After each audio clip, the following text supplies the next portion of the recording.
Right, just before the episode begins, 17 goals in 5 games. I wish we'd scored that, but that's what we've conceded. So, time to tighten up defensively. Anyway, crack on with the episode.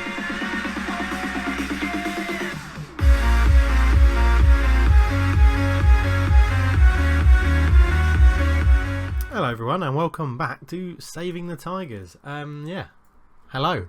Hope you've enjoyed the first 2 episodes. View count's going up, which is good. Positive feedback, so going to keep rolling with this series. Anyway, it's time to go through who's been the best player at Hull over the last couple of games. And the man this time is Mr. Besic. He's had a pretty solid 5 games for us, averaging 7.4 over the last performances he's played. And within them, he's had a passing accuracy of 78% and a tackle ratio of 90%, which is absolutely insane and shows how fundamental he is to the team when we play. I mean, he's had a couple of suspensions already with yellow cards, and he missed the game against Everton. Obviously, that's who he's on loan from. But yeah, he's been really fundamental to how we play and breaking up the opposition attacks and things like that. He hasn't actually scored any goals, got any assists in that time, or won any Man of the Match awards, but from my point of view, he's been absolutely fundamental, and that's why he's my star man since our last live com. Looking at other things in the team, we've got Hernandez is still top goal scorer with 9, and Tom Huddleston is the highest assist maker with 5. If we go into the squad and we will look at the league stats, we can also see that other assisters, Marco Marin's still up there with 4, Snodgrass with 3, and Tony Hibbert's crept up with 2. He got them both in one game. As you can tell, because his average rating is still pretty poor. Goals wise, as we said, Abel Hernandez is leading the way. One of the problems we have at the moment is if Hernandez doesn't score, then we are very unlikely to score ourselves. Snodgrass has got 4, Livermore with 3, and Diamande with 3. Again, he got them all in one game, which I was very excited about on Twitter. Might as well give that a little plug again. If you don't follow me on Twitter. You can keep up to date with everything I do in this whole save. Every game is tweeted live when I play them. It's at CulturedF. Anyway, as you can tell from the intro, I'm a bit concerned with the amount of goals we're conceding. These have been our latest results since the 3-1 loss to Man City. So, we played Tottenham, loss. Everton, lost. Chelsea, lost. Middlesbrough, we won. Stoke, who we drew, and Sunderland, who we just about beat 1-0. So it hasn't been a really convincing run of results. If we have a look now at the overview of the schedule, there is that big chunk of red. Obviously, we lost to Bournemouth 3-2. Then we did the live com against Man City and lost that 3-1. Then conceded against 4 against Tottenham, and then the run continued until we played Middlesbrough and managed to somehow put 5 past them. So we've got Crystal Palace today, and I'm going to try out a sort of formation I've been working on that I think will give us the defensive solidarity and also keep that attacking thrill and pace about the attack that we've had in these big, because we are scoring goals, it's just keeping that defence tight. I think when we're playing away against bigger teams or teams that should beat us, we're going to have to give up the possession and play a bit more direct. But at home, we're going to still try and control games and go with the possession, because it's not. Our home form is pretty decent. I mean, here we go. I mean, win. Okay, we lost to Everton and Man City, but we beat West Ham, drew with Southampton, we beat Burnley. Our home form is keeping us where we are at the moment, which is 10th in the Premier Division. So, yeah, not doing too bad. This is our game of hand. Win this, we don't go up a place, we just solidify our place in 10th.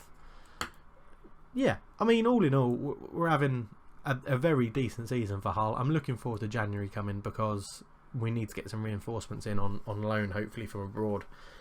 I mean, Besic and Marin have been superb for us. Andrioli has been tosh. I mean, he's started one game, came on one as a sub. He's done nothing. Ronald De Boer's moaning at me because I'm not playing him enough.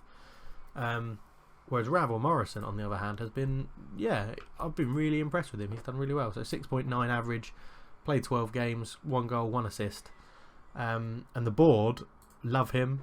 nearly as much as they love me. I mean, new owners came in and now they're delighted with how I'm performing, which is really good. Obviously getting knocked out to Gillingham in the Capital One Cup was a disappointment.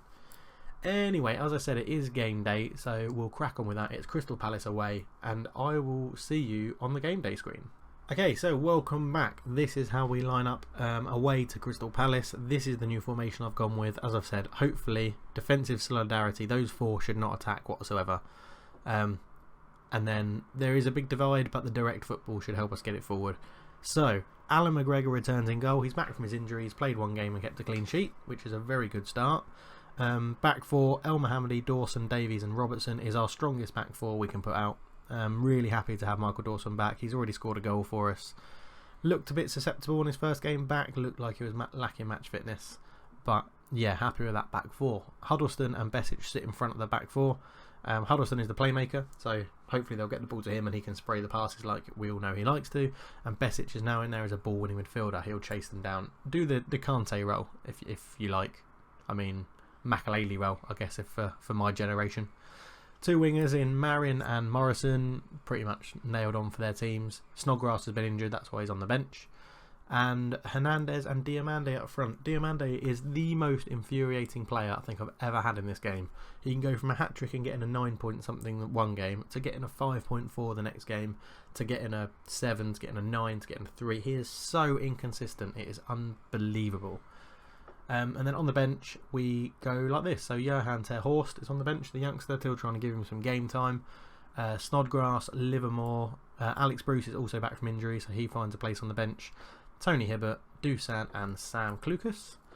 And Crystal Palace line up with Mandanda in goal, Ward, Craig Dawson, Scott Dan and Pape Soare at the back, MacArthur and Cabaye in the middle, and then the really pacey wingers of Zaha and Townsend. Lee Chung Yong is playing off Christian Benteke. And on the bench they have Hennessy, Delaney, Joe Ledley, Wickham, Sacco, James Tompkins and Fraser Campbell is still knocking around and finds a place on their bench. I'm really hoping to win this game because I don't like Alan Pardew. I think he's a complete tool. But anyway, Mikey Feeling can do the opposition instructions. We're going to, yes, tell them where they go where they picked off. They absolutely love that, apparently. So, going to boost them a little bit. That's a bit better. Get a bit more green on the screen. Green on the screen normally wins a win. Instructions have significantly lowered from the other formation I play, and we're going standard flexible so that I can mix it up as the game gets going. Yeah, and now we're off. And again, on this first usual highlight where nothing ever happens, I'll quickly say a thank you. Really hope you've enjoyed the videos. Any comments, feedback, anything like that is always more than welcome. Questions as well, if you want to ask me a question or want me to answer a question. You know, personal life, who I support, anything like that. But anyway, we've got a corner and it's lucky in the box to come out to El Mohammadi. Robertson's picked it up, back to Curtis Davies. Curtis Davies to Robertson, out to Marin. Ball goes in, headed clear by Craig Dawson. MacArthur brings it away. Chi Young Lee on the right wing to Ward, looking for Benteke, but Curtis Davies beats him in the air. Good lad. Zaha's picked it up. Chi Young Lee out to Zaha again. We need to close him down. Good ball in. Davies wins the header. Hopefully Davies is going to have a good game and marshal Benteke out of this one. Marin nods it back to Besic. That long ball forward isn't quite what I wanted there. They're going to be looking for Hernandez. Oh, and McGregor with a good first save. As I was saying, and literally the feedback's been great on my videos, and I'm happy to do them. So if there's any specific games you want to see or anything you want me to talk about, then yeah, let me know. Let me know. But as this game ticks down into the 20th minute, it's been pretty even. They've had a bit more possession, as I said. We're willing to give it up. Cabaye swings it in. Zaha hits the post. Comes out to Craig Dawson. Townsend puts it back in. Benteke nods it really wide, but he was offside anyway. They've been edging possession. They've had more shots, and they've hit the woodwork. We haven't had one clear-cut chance, and we've only had 4 shots. So we're struggling to get a foothold in this game. But Marin puts the corner in. It's headed clear by Christian Benteke. Robertson has lost possession in a dangerous area, and Scott Dan, the centre-back, brings it away on the left wing. He's looks inside for Cabaye. Cabaye, good ball over the top, but Dawson's there with a great header. Marin parried his clearance, and MacArthur's picked it up into Chi-Young Lee. He's found Benteke, beats his man McGregor with a save. Andros Townsend went for the rebound, but was offside. Yeah, it's pretty action-packed, isn't it? We might have to actually revert off direct passing, because we are really struggling to control the possession, and Crystal Palace, whilst they're doing better than us, they haven't created a clear-cut chance, so we might actually be able to control this game a little bit more than I originally thought. So we'll do the team talk, see what Phelan has to say, and he's managed to successfully piss off Marco Marin. So, you know, tell them all that they weren't that bad, get out there, carry on going, and I have faith in all that nonsense that we normally do on Football Manager 16 now. I think I could go back to this and put Diamandi out wide. He's played there before. He'll probably come off soon. I'm going to give it a go for the first 5-10 minutes or 10-15 minutes into the second half. Revert back to this because I thought Palace would have a bit more of a threat, but they haven't really. So let's see how it goes. I mean, it sort of limits us with. It passes the ball around a bit too much for a team like Hull, I think. I just realised that Besic and Huddleston were the wrong way around, so I need to sort that out. It allows us to control games like it's set up to do against weaker opposition, and as I said, Palace haven't really offered that much yet. So what they have done is completely nullify our wingers, as you can tell by Marco Marin and Diamandi's stats. So we'll see how this highlight plays out, and then I might mix it up again, because I'm not too happy at the moment. But Sako, who's come on, has got down the left wing, put a good cross in, great header away from Curtis Davis, and Diamandi's picked it up. Can we counter? Abo Hernandez back to Diamandi. He's looked long over to the left to Marin. Marin back to Robertson. Robertson's through. And he's hit his shot to the near post, but could not get it on target. So do Diamandi for Snodgrass and get Snodgrass back on the right wing where he likes to play. And El Mohammadi isn't having a good game, so Tony Hewitt can come on. And we're going to stick with this formation for now, and hope that we can get a breakthrough. Really, I say, not disappointed. That's the first clear-cut chance of the game. That so Robertson, and we're creeping back into it in the possession-wise. As I said, it solidifies us in 10th. We could do with a win here to give us a bit of leeway against the relegation zone. But yeah, overall, not a bad result so far. I mean, good to see Michael Dawson having a cracking game at the back. It's really good to have him back. His work rate and leadership has been much needed. Another highlight with about 15 minutes to go. Connor Wickham's come on and he's lost out on that header. But Marco Marin finds Huddleston. He's trying to put it through to Hernandez, but Mandanda is quick off his line and collects the ball with ease. What will Palace do now? Wickham wins the flick on, but Dawson gets that header first. Dawson then. Short pass to Hibbert on the right, out to Snodgrass. It's an early ball to Hernandez, and he's through, and he's missed, and we're just missing that cutting edge up front. So we're ticking down with 10 minutes to go. And I'm going to give the youngster a go. Johan Terhorst is going to come on, and we're going to go 2 up front. And this is how we're going to play.